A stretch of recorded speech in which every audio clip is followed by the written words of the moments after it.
Hey everybody, and welcome back to the Jedi Knights Watch. My name is Graham, and today is the day that we're finally unboxing and reviewing the 1989 Batman 2.0 from Hot Toys. This is one that I've been a little bit on the fence about. When we saw the final products, I just wasn't sure if I liked it better than the DX9, so I'm a little scared to open this up, but I'm really excited to see that awesome diorama piece that comes with this. So without further ado, let's see if this figure is really better than the DX9 that I sold, mind you, to get this one. So let's take a look at the box. First of all, it is huge. We're going to compare it in a minute with a normal style art box, but you get this like metal stone graphite kind of look, kind of scratched and whatnot, with the bat logo on the top or on the front. I think it looks really cool, and it does pay homage to 89 Batman. And on the bottom, we do have the Hot Toys logo. This is going to be Movie Masterpiece 693, which is interesting because the WB Wonder Woman was actually 698, but that one came out right away, and this one just seems like it takes so long to come out. Here you have the difference between a normal art box and this one. It is just gigantic, and it's because of that diorama piece.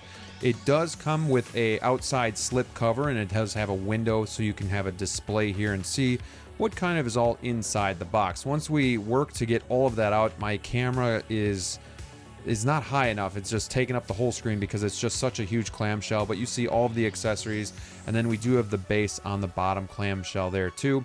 And first impressions, this looks really cool. And again, it's weird. I know there's gonna be a lot of that's what she said jokes, but it's a lot bigger than I thought it would be. And here you can see all the accessories. Most of this stuff we've seen. I'm gonna kind of glaze over it, but we do have that Vicky Vale shoe, so you can see that right there. So let's get the figure out, take a look. But first, we always start with the base, and this one is a showstopper. It's ginormous. We have the gargoyle that just pegs in at the top, and it does rotate too, so you can kind of rotate it how you want. And then it does come with this extra piece of like split wood that just pegs right in as well, and then a normal crotch grabber that comes and pegs in there too. Having it spin on the turntable, because it is a work of art and it's fun to look at. You have all sorts of ways that you could display this. It's basically the church, it's the outside of the church. It looks great. I even love the gargoyle there at the bottom there with the brick and kind of what happened at the end with that brick falling. So lots of good paint apps, lots of good dry brushing. It's not too soft anywhere, so I'm really, really happy with that. Going over to the accessories, comes with our normal stuff. We do have the bat poles for the cape. And then, again, a lot of stuff that we've seen before, so I'll just get a couple things out. I honestly don't remember what this is called, but it was used at the art museum, and it's very delicate. There's that little spring in there too, so I'm not going to mess with this too much, but it looks good. All of this stuff looked really good with the DX9, so there's really nothing here that they didn't have to kind of replicate. I mean, that they didn't have to do anything extra. It's just replicating it. So you have the smoke bombs, the grappling gun, you got the it's a comm device, but then I also almost lost this. Be very careful. I almost lost the Batmobile remote itself. Look how tiny this thing is, and you got the little bat logo on there too. It's really, really cool. A bunch of other stuff. You have the eye moving tool as well, and then the hands. We'll just take a look at them. They're pretty much the same again as we've seen in the past. Really good detail. You have like the studs on one side, and then the glove detail on the outside of the hand. This is something new. It's Vicky Vale shoe. In one aspect, it's not like amazing, like it's just a high heel, but it's cool to have that, and it's cool to be able to use that as an accessory. Some of these face plates that we get here, this one is definitely my least favorite. I don't understand this at all. I don't see the Michael Keaton likeness. It looks like a bucktooth character that we've seen from some sort of TV show. And then we do have a somewhat open mouth with the bloody look, the battle damage look at the end there at the church too. So I may use this one and the stock one. We'll compare it to the DX9 faceplates a little later on in the movie as well. But first, let's get our first glimpse here at our Batman MMS 693. He looks really good outside of the cape. I don't know why, but Hot Toys doesn't seem to care or be able to get the cape right. It is wired, it is thick, it doesn't lay very nice, so I think it really takes away from this figure out of box. Lucky for me, I did purchase the Jackson cape that you can find on 1/6 kit, and it's not too expensive, so I would suggest getting that cape. I've had mine for about a year, just waiting to be put on this figure. So without further ado, let's transition over to him with the custom cape on, because we just need to get rid of that stock cape. So if you're getting this figure, I suggest you go to 1/6 kit, get yourself that awesome cape that drapes nicely. It's thinner material, just looks a lot better, almost looks like cracked pleather, but it's not, so it's gonna last a long time as well. And you can see, like, this Batman is definitely too shiny, too textured.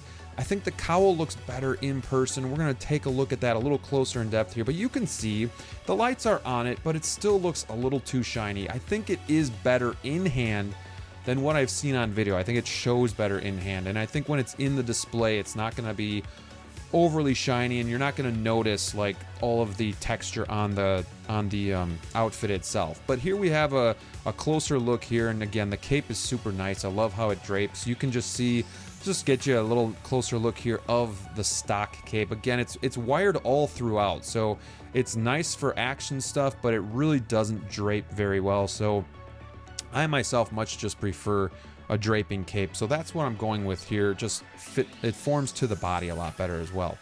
As we look at it, you can see all of the texture on the abdomen area. It's the whole suit. It's just over textured. I'm not sure what happened here, but again, in hand, when it's not under the bright lights, it doesn't look too bad. You can see the cowl and the new design there. I think like when he's kind of tipped down and looking up at you, it looks really good, because the cowl still covers a little bit of his eye when it's tipped down just a little bit. So I think that is fine. You don't have that panel on the back, which is nice. This is a seamless cowl. That was one of the selling points for me. So you have to go up underneath. The belt is going to be more of a yellow, where the original was more of a gold. Not necessarily accurate, but it does stand out. You do have very fragile gauntlets, so just be very careful with those. I've broken my Batman Returns in the past. It is a shame, so I would hate for you to do that, but I think the likeness looks pretty good. Is the faceplate as good as the DX9? Again, we're going to compare that, but I think it's good enough. I think it's not something you have to be ashamed to show off. It's a good figure. The belt seems to be a little too high, but I also can't get it to sit lower, so we'll see about that. But here we have the DX9 on the right, and then our new one on the left. You can see the emblem is like tighter to the outside of the circle itself. It looks a little bit different, and the yellow is more yellow than gold. You can see the gold on the DX9. They've reshaped the cowl a little bit, and I think I actually do like it. Like, there's nothing wrong with the DX9. I love this faceplate a lot better. Like, if we could have had the faceplate with this new cowl, I think it would have been a lot better. But here you can see the old style. We had the single, or the PERS system, which is broken, and you can see there's like this ridge on top. It always bothered me. It's really nice to have this this cowl here, but this one is a lot shinier and a lot more textured on the left than the one on the right. I would prefer more of that matte finish and a smoother finish. But let's just see what the DX9 faceplate looks like on this new one here. So one is magnetic, the old style, and the other one is pegged. So it's not gonna fit perfectly. Maybe if you put some tack in there, it wouldn't sink in as much. But you can see it's not perfect. I think you could get it to work, but it sinks in too far in there. But this would be the perfect way to do it, is if you could have this faceplate with this cowl. I think that looks really, really good. I might tinker with that a little bit down the road, but in the end, the one that it comes with isn't the worst in the world. I mean, you can see for yourself, the skin color is a little bit more tan, a little bit more natural, and again, the cowl is a little bit shinier, and you can see more of a gap on the sides of the mouth as well. Taking a look at the old faceplates with the new ones, I actually thought they were the exact same, but they actually did change the facial gestures a bit too, and I must say I really like this new battle damage one better than the old one. I like the blood work is a lot better, but I also like the facial expression, so I dig that. Now these, I don't like either one, so I think they both lose, but I think if I had to pick one, I'd still pick the old school DX9 faceplate here. I don't like this new one at all, so this one won't be used for me and my figure. Going over some articulation, I don't usually do this, but I think for this figure it is worthwhile. We cannot get to a complete 90 degree and it sags just a little bit. Going forward, you're still going to have a lot of restriction with the suit. You can see it's just bunching up here. So it's going to be a problem to get this guy into a good pose. But I think where you're going to have an easier time is definitely at the elbow. He holds a pose very nicely there. So if you want to get him into like a fighting stance or holding something, I think you'll be able to do that. The thighs are on ratchets, so it's going to be easier to hold the position. But again, you're going to have the bunching. So it's something you're going to have to deal with. The knee articulation is pretty good, no concerns there. And then we can see the boots. So they're not gonna be a split cut. It's that single boot, so there's not gonna be a lot of restriction. They have a shine to them. They look nice, no problems there. And then you can see this ridge, which I think is accurate to the movie, but the belt, I just can't get it. It's like one piece. There's no way to take it off. So I can't get that belt to really sit a little bit lower. It's really tight. Was really hard to get the plastic off underneath it out of the box, but again, you can see all of the texture on this thing, and it is kind of gaudy. It's over the top, but at the same time, it's not terrible in person. He does have like some articulation in the abdomen area, and it's like ratcheted as well. And then obviously with the head, it's gonna be hard to move side to side, but you do have a little bit of up and down movability there. Now let's get him out with some other figures, just so we can have some comparisons here. We have Alfred from Mars Toys, and I think this is a great pairing. I love having Alfred in the collection, and now that I finally have my Keaton Batman, I'm excited. Then we also have both Jokers from the '89 movie, so it's really cool to have this scene. This is one of my favorite movies for nostalgia reasons and whatnot. So this was the first Batman that I ever saw. I love Keaton as Batman. I love him as an actor, and I love having him with these Jokers. Now let's get him into a pose and talk about some things that I like about the figure and some things that I don't like. Obviously, the big selling point is the diorama base. I think it's a great Batman if you didn't have the DX9. If you already had the DX9, do you need to upgrade? No, but I still think it's worth it because of everything that you get here. I think it's a good figure. It looks good on the shelf. Outside of that, there's a lot of good with this figure, but I think some of the bad are just easier to highlight, like the cape. I wish they would have gotten the cape right.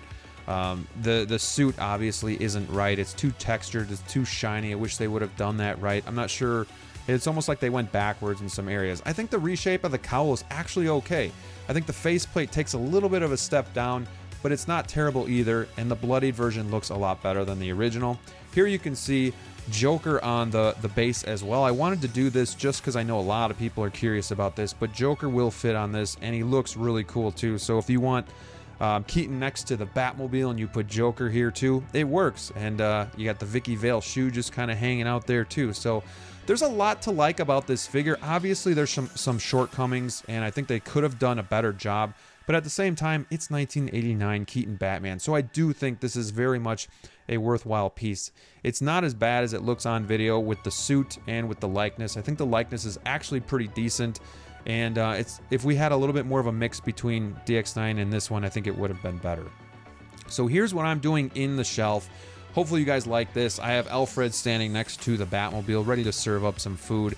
And then I've kind of put the diorama piece a little bit higher up just to stagger this a little bit, with Batman on there and a little bit of a side eye going on with the bloodied faceplate and the gargoyle in the back. I think it looks really cool. I'm really excited to have this in the collection. Super thankful to finally have them. Got mine from Sideshow. Let me know what you guys think. Let me know if you think this is better than the DX9, or if you're going to stick with the DX9, or what your thoughts are. I'd love to hear from you in the comments below. Until next time, stay safe out there, and we'll see you soon.